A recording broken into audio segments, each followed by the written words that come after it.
Hello. We are here again to discuss the fourth chapter of economics, that is the globalization of the Indian economy. We have discussed many aspects of globalization in India. We have discussed so far about the different ways and means by which globalization process is going on. We have also discussed about how India entered in the world of globalization and it was welcomed by the international agencies. We have also discussed that what are the factors that have enabled globalization in India. Yesterday we discussed about the two factors. The first and the foremost factor was technology, because without technology we cannot think about globalization, and we discussed some examples also. And apart from technology, there is one more factor that is really important, that is liberalization or privatization, removing the barriers, removing the restrictions that were set by the government on the private sectors. They were removed. As a result, multinational companies began to come to India. Many Indian companies emerged as multinational companies and the process of globalization began, and WTO is playing an important role in it.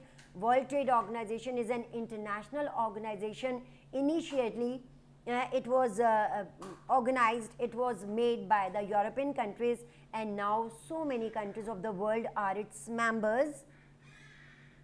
The work of the WTO is to formulate rules and regulations for the countries, that there should be free flow of trade, free flow of goods and services between the countries, and WTO also establishes that any restriction on trade, any restriction on the coming of goods and services in a country would be considered as a barrier, would be considered as an obstacle in international exchanges. And students, in our previous lectures we also discussed about the importance of foreign trade, that foreign trade is really important since time immemorial. Since time immemorial, foreign trade had been very beneficial for the countries, and particularly for a big country like India. Now, before going through further, there is a topic. Go through the pages of NCERT from 65 to 71. All these pages will give you the detail which I am giving you today. There is debate on the trade practices. Before that, there is WTO, reference of WTO which I gave you. Debate on the trade practices. This topic will give you an idea that how WTO is working and how the developing countries can come together and they can fight for fairer and for better globalization, because we have discussed earlier that globalization is a reality today. Okay, now we go through. India is a big agricultural country, and India's agricultural products, they stood very excellently in the market with affordable prices, because Indian government used to give subsidy to its farmers, and so good products were produced at the nominal rates. How could European countries tolerate it? Okay, so according to the rule of WTO, India and the other developing countries were asked to stop giving subsidies to their farmers. And as a result, because we became the member of WTO, our government had to stop the subsidy to the farmers. When subsidy was not given to them, obviously many farmers left agricultural work. At that time there was lots of disturbance among the farmers, because they never thought of it that the time will come that government will stop giving subsidy to us. Subsidy on fertilizers, subsidy on seeds, subsidy on irrigation, subsidy on so many inputs that have been used in agriculture. So government stopped it. As a result, our agricultural products, they become costlier in the international market. Correct? Nothing could be done because it was rule of WTO. After some time, Indian government realized that we have been asked to stop giving subsidy to our farmers, but European governments are extending lots of subsidies to their farmers. And you know, students, in Europe hardly people do agriculture. It is about 1%, and the contribution to the GDP is also about 0.1 or 1%. And as a result, because they were getting subsidies, their products stood excellently in the market with cheaper rates. So that was a matter of concern, and for a few months, I think for 2 years, India gave up the membership of WTO because we were not happy, because this was biased on the part of WTO, biased rule. Bias means partial, that they became partial towards developed countries, and they did not care about the developing countries. So when India gave up the membership of WTO, they were called for a debate. They were members of WTO, there was India. India was fortunately joined by the other developing countries, and this matter was raised that you have been given subsidies to your farmers regularly on a large scale, and WTO, the members have asked us to stop giving subsidy to our farmers. Is this your free and fair trade?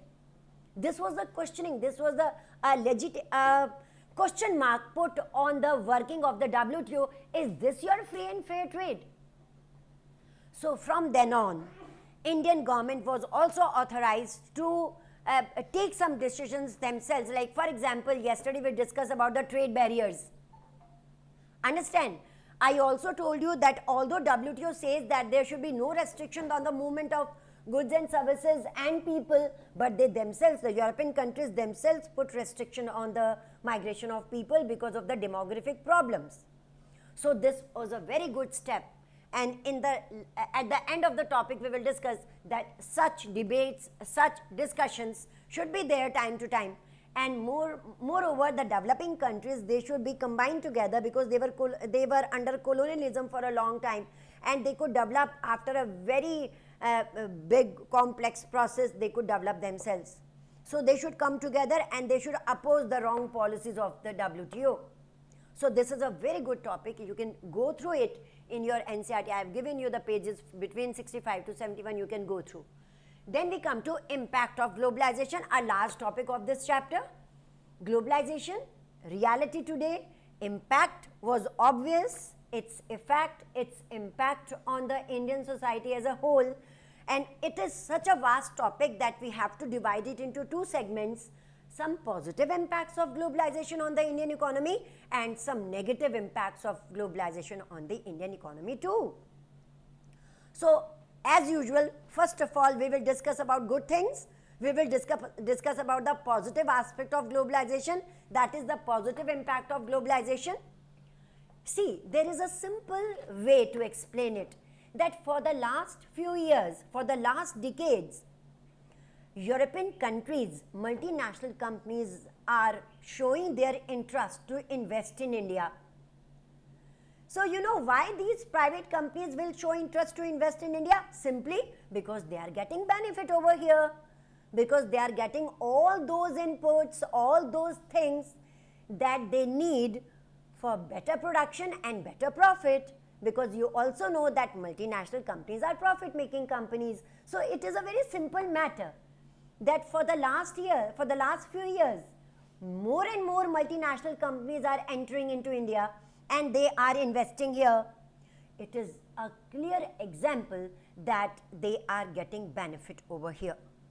When they are coming here, remember, even local companies get benefit. In our previous lectures we have discussed, because local companies, local producers, they get an opportunity to compete, because there is a comparison between the products produced by the foreign countries, multinational companies, produced by the local companies. So this competition between the producers has really resulted in the coming up of good products. Consumers are benefited because they have lots of choices. Even the prices of the goods are affordable, because when many producers produce the same thing, they keep in mind the quality should be good and there should be affordable prices. So a good impact, the positive impact of globalization on the Indian economy is rising competition between the producers. And remember students, competition always improves us. When we compete, when we do competition, we improve, we go further. And on the same time, consumers, they have choices in the market.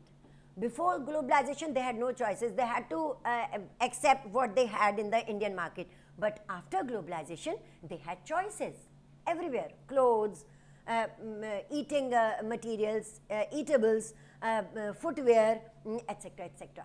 They have lots of choices in the market. So this is a very positive impact of globalization on Indian economy. Another, next point. Lots of employment have been created due to globalization. Yesterday we discussed about the public sectors, that jobs are had in the public sector after much sought. So it is multinational companies, and after liberalization, when government adopted privatization and adopted liberalization, many private companies came up, and you can see that in India, most of the youth, they are working with the private companies. So jobs have been created. This was a matter of concern for India because there was lots of unemployment. All types of unemployment was present in the country. So employment was generated. Correct? Then a very positive impact of globalization is IT, information technology. So many millions of people today are connected with the IT, with the information technology. You are hearing me. You are getting lectures at home, online classes. This is what? This is a new development, IT, information, an impact of information technology. Information technology have also entered as a branch of knowledge today. So it's a very good impact of globalization, and it is very heartening to know, it is very good to know that more than 35 million people working in IT sector is women, female employment. So that is very good. So this is positive impact of globalization. Then special economic zones. This can be asked separately in 3 marks also in your board examination, SEZ, special economic zones. Because I told you that more and more MNCs have been interested to invest in India.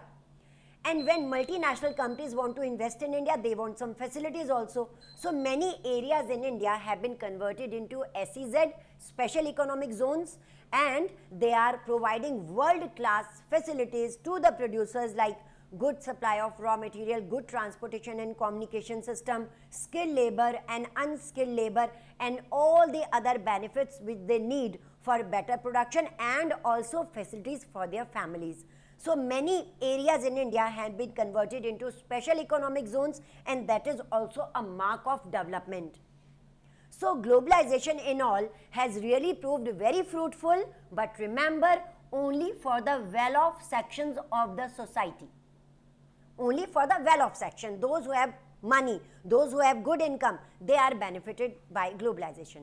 Tomorrow we will discuss about the negative aspects of globalization, working class, labor class, and the poor and the small producers, how they are affected by globalization. We will discuss it tomorrow. Thank you, students.